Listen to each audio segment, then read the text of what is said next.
Assalamualaikum warahmatullahi wabarakatuh. Perkenalkan, nama saya Foki Ducaya Firdaus dari program studi D3 Elektromedis Poltekkes Jakarta 2 angkatan 2019.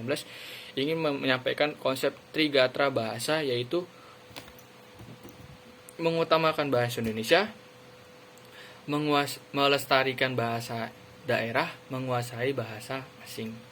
Nah, di sini itu masyarakat kita minim akan namanya Trigatra bahasa. Yang pertama yaitu mengutamakan bahasa Indonesia.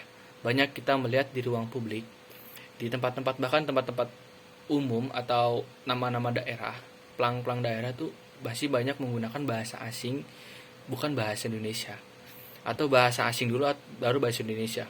Seperti kita biasanya di mal-mal sering lihat pintu keluar tulisannya bukan keluar melainkan exit, atau nama-nama pelang kayak seperti nama daerah kayak Bogor Park atau Malang Flower. Itu sebenarnya salah menurut saya, karena kita tidak menggunakan Trigatra, yaitu mengutamakan bahasa Indonesia sebagai bahasa yang utama. Karena di dalam Sumpah Pemuda ini kita sebagai pemuda harus mengawali, karena kita adalah bibit yang harus mengawali Trigatra bahasa ini agar tidak kehilangan jati diri kita. Seperti dalam Sumpah Pemuda, yaitu bahasa yang satu, bahasa Indonesia. Nah, di sini orang dahulu saja sudah memikirkan bahwa kita banyak berbagai macam bahasa. Yang kedua yaitu melestarikan bahasa daerah. Kita tetap melestarikan bahasa daerah kita, tapi kita punya jati diri. Kita menguasai satu bahasa, yaitu bahasa Indonesia sebagai bahasa yang dipakai untuk kehidupan sehari-hari warga Indonesia. Jadi mau di daerah manapun kita bisa menggunakan bahasa Indonesia meskipun kita bukan asal dari daerah tersebut. Namun bahasa daerah juga penting sebagai identitas kita.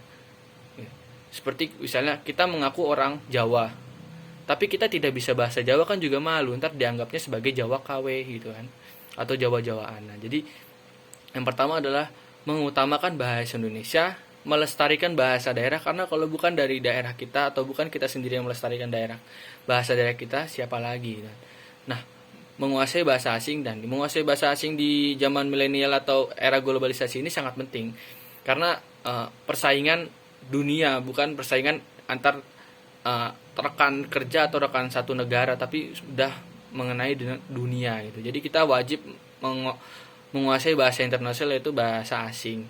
Nah, nggak masalah, bahkan penting buat kita mengetahui bahasa asing, cuma kita wajib memegang pertama, yaitu mengutamakan bahasa Indonesia. Jadi kita percuma kalau kita bisa bahasa asing, kita pintar berbicara asing, kita bahkan sering keluar negeri dengan berbahasa asing, tapi kita tidak mengetahui atau kita tidak bisa berbahasa Indonesia. Jadi kayak kita kehilangan jati diri kita sendiri gitu. Dengan kepintaran kita malah kita kehilangan jati diri negara kita sendiri gitu. Bahkan banyak orang luar negeri pun mulai mempelajari bahasa Indonesia. Jadi kalau kita seandainya ditanya bahasa sendiri, karena kita kasihkan fokus dengan belajar bahasa Inggris, kita nggak bisa menjawab dengan bahasa Indonesia, kita malu gitu kalau bisa ditanya atau artinya ini gitu kan, malah kita nggak bisa ngejawab, kan malu juga, kita kehilangan jati diri kita. Jadi saya berharap di sini kita lestarikan bahasa yang utama, yaitu bahasa Indonesia sebagai jati diri kita, sebagai jati diri bangsa Indonesia, supaya kita tidak kehilangan budi-budi luhur tentang bahasa Indonesia dan tentang perjuangan orang zaman dulu gitu kan. Bahkan di Sumpah Pemuda pun sudah tertulis gitu, bahasa yang satu adalah bahasa Indonesia. Jadi menurut saya lebih baik kita mengutamakan bahasa yang utama, yaitu bahasa Indonesia, dan melestarikan bahasa asing sebagai asal kita. Jadi kita tidak melupakan asal daerah kita, dan menguasai bahasa asing sebagai bekal kita untuk menghadapi era globalisasi ini. Jadi kita harap supaya bahasa Indonesia, bahkan kita harus wajib internasionalkan bahasa Indonesia sebagai bahasa yang sering mereka dengar atau mereka sampaikan gitu. Jangan mau kalah dengan orang-orang luar negeri sana yang bisa berbahasa mereka, dan kita harus mempelajari bahasa mereka, tapi kita bersaing bagaimana mereka yang mempelajari bahasa kita gitu. Apabila ada kurang lebihnya, mohon maaf, karena kesalahan semua berasal dari manusia. Wassalamualaikum warahmatullahi wabarakatuh.